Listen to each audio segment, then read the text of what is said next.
Hello my dear students, welcome to तरन से classes. आज आपके लिए लेकर आए हूँ क्लास 11th इंग्लिश बुक से स्नैपशॉट का chapter number 7 birth by AJ Cronin. और जैसा कि आप देख सकते हैं मैंने यहाँ पर मेंशन किया है पार्ट 2, तो पार्ट 1 आपको दिया जा चुका है। अगर अभी तक आपने मेरे चैनल की प्लेलिस्ट को विजिट नहीं किया तो वो भी आप कीजिएगा, ताकि आपको डिफरेंट सब्जेक्ट्स के एमसीक्यूज भी मिल जाएं, जिसमें पॉलिटिकल साइंस, हिस्ट्री, ज्योग्राफी और फिजिकल एजुकेशन अवेलेबल है। अभी यहाँ देखिए फर्स्ट क्वेश्चन क्या है, at what time was the child born. किस वक्त जो है उस बेबी का जन्म हुआ। Almost at midnight, almost at 4 AM, almost as the first streak of dawn, straight past the broken edges of the blind, या फिर कहें कि सभी के सभी ऑप्शंस करेक्ट हैं। तो बच्चों यहाँ पर जो करेक्ट आंसर है अकॉर्डिंग टू द टेक्स्ट वो है option C.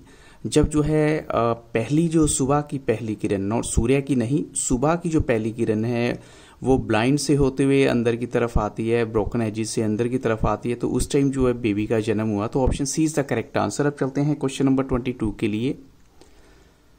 Where had the midwife placed the child? Midwife ने उस चाइल्ड को कहां पर रख दिया था। तो ऑप्शन आपके सामने है under the table, under the chair, under the bed.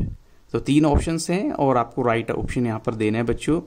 और यहाँ पर करेक्ट आंसर है option C, under the bed जो है मिडवाइफ ने उस बेबी को रख दिया था। Option C is the correct answer. अब चलते हैं क्वेश्चन नंबर 23 के लिए।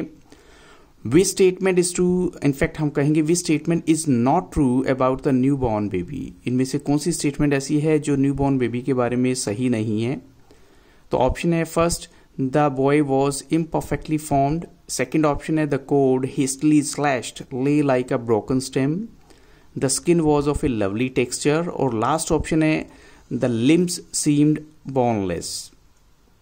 तो यहाँ पर बच्चों आपको राइट आंसर देना है कि कौन सी स्टेटमेंट जो है वो उस न्यू बॉर्न बेबी के बारे में सही नहीं है। तो करेक्ट आंसर है बच्चों यहाँ पर ऑप्शन ए, क्योंकि वहां पर बी आना है the boy was perfectly formed, और यहाँ पर ऑलरेडी मैंने आपको मेंशन कर दिया imperfectly formed, so this is not true. So option A is the right answer.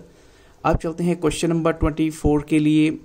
What does the whiteness on the face of the baby indicate. अगर उस baby के फेस पर व्हाइटनेस है तो वो किस चीज की निशानी है। तो ऑप्शन आपके सामने है that the child is dead, या फिर कहें that the child is born premature, या फिर ये कहेंगे कि that the child is suffering from asphyxia पैलिडा।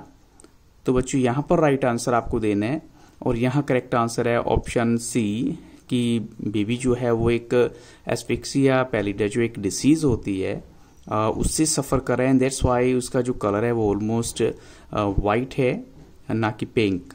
अब चलते हैं क्वेश्चन नंबर 25 के लिए। Where had doctor Andrew faced such a case of asphyxia pallida earlier. कहाँ पर डॉक्टर ने ऐसा केस फेस किया था। तो ऑप्शन आपके सामने है ब्लैनली, या फिर समारिटैन, या फिर कहेंगे कि ब्रायन गोवर। तो बच्चों यहाँ पर राइट आंसर है डॉक्टर ने ऐसा सेम केस जो है वो फेस किया था समारिटैन में। Option B is the right answer. अब चलते हैं क्वेश्चन नंबर 26 के लिए। How did Andrew start working to save the life of the child. Andrew ने कैसे स्टार्ट किया उस बच्चे की लाइफ बचाने के लिए, क्या किया। Like some crazy juggler, like some snake charmer, like some crazy runner. तो यहाँ पर जो मेंशन है अकॉर्डिंग टू द टेक्स्ट वो है like some crazy juggler. Option A is the right answer, कि वो बहुत फास्ट सब कुछ करे जा रहा है। अब चलते हैं क्वेश्चन 27 के लिए। After 15 minutes past sweat was now running into Andrews. 15 minute के बाद जो है स्वेटिंग आ रही है एंड्रयू को, लेकिन कहाँ पर पसीना आ रहा है बहुत ज्यादा। फोरहेड, चीक्स, आईज, या फिर ईयर्स। तो यहाँ पर अकॉर्डिंग टू टेक्स्ट हम कहेंगे option C is the right answer, जो एंड्रयू को आईज के ऊपर जो है पसीना बहुत ज्यादा आ रहा है। अब चलते हैं क्वेश्चन नंबर 28 के लिए। आफ्टर कंसिस्टेंट एफर्ट्स, लगातार जो है प्रयास करने के बाद एंड्रयू ने बच्चे को ड्रॉप कर दिया, which was wet and slippery in his hands like a. अब यहाँ पर एक कंपैरिजन किया है तो पोएटिक डिवाइस भी यूज हो गया, सिमिली जो है, लेकिन लाइक यहाँ पर इस सेंटेंस को आपको कंप्लीट करना है। स्ट्रेंज वाइट फिश, या फिर कहें स्ट्रेंज वाइट फ्रॉग, या स्ट्रेंज ग्रीन फ्रॉग, या स्ट्रेंज वाइट पिग।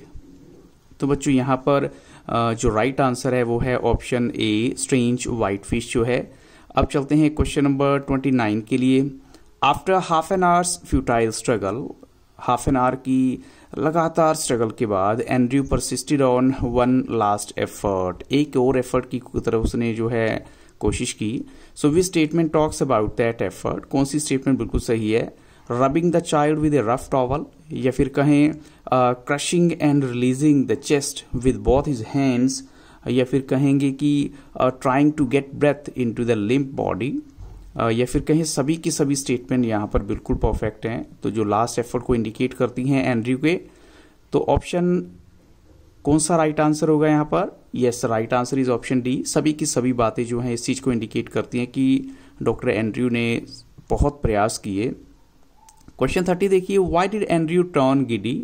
जो एंड्रयू है वो तो गिडी क्यों हो जाता है? अब आपको यहाँ पर ही बताना है कि गिडी क्या मतलब क्या होता है। ऑलमोस्ट लाइक फेंटिंग, यानी बेहोश होने वाली हालत। ऐसा क्यों? Because his efforts to see the child produced no result, क्योंकि उसके एफर्ट्स का कोई रिजल्ट नहीं आया। या फिर कहें because as a by a miracle the pygmy just gave a short convulsive heat, या फिर ऐसा लगेगा कि शायद कुछ उसकी कंसिस्टेंट एफर्ट की वजह से ये लगा लीजिए एक चमत्कार हुआ और छोटी सी चेस्ट में से जो है कन्वल्सिव हीट बॉडी में थोड़ी सी हलचल सी मूव हुई।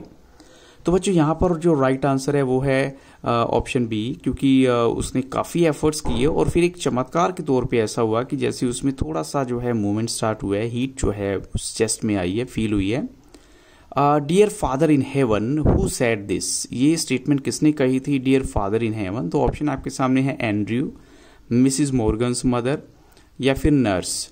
तो 3 ऑप्शंस आपके सामने हैं बच्चों। यहाँ राइट आंसर आपको देना है कि ये स्टेटमेंट किसने बोली थी, और ये स्टेटमेंट बोली थी, और करेक्ट आंसर हम कह सकते हैं ऑप्शन सी, नर्स ने ऐसा बोला था। अब चलते हैं क्वेश्चन नंबर 32 के लिए।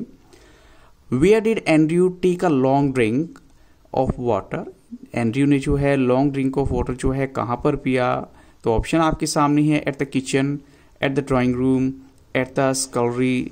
अब यहाँ पर 3 ऑप्शंस आपके सामने हैं और राइट आंसर आपको देना है बच्चों। और यहाँ राइट आंसर है ऑप्शन सी, एट द स्कलरी। जो है ये एक ऐसी जगह होती है जहाँ डिश वगैरह वॉश की जाती है, छोटा सी जगह होती है। Question number 33, what was the time when doctor Andrew had to leave for his house? अब डॉक्टर एंड्रयू को अपने घर के लिए निकलना है, तो क्या टाइम था? यहाँ पर ऑप्शन आपके सामने है, सुबह के 4 बज चुके हैं, या 4:30 है, या 5 o'clock है, या 5:30 है। तो एग्जैक्ट बच्चों आपको बताना है यहाँ आंसर क्या है। Option are very close. तो बच्चों यहाँ राइट आंसर है ऑप्शन सी, 5 AM। ऑलमोस्ट हम कहेंगे 5 बजे जो है डॉक्टर अपने घर के लिए निकलते हैं। Home did Andrew encounter in the street at the time? जब वो घर के लिए निकलते हैं तो किनको वो मिलते हैं रास्ते में? तो ऑप्शंस आपके सामने हैं, कुछ वेंडर्स हैं, कुछ फ्रूट सेलर्स हैं, कुछ माइनर्स हैं, या फिर कुछ डॉग्स हैं।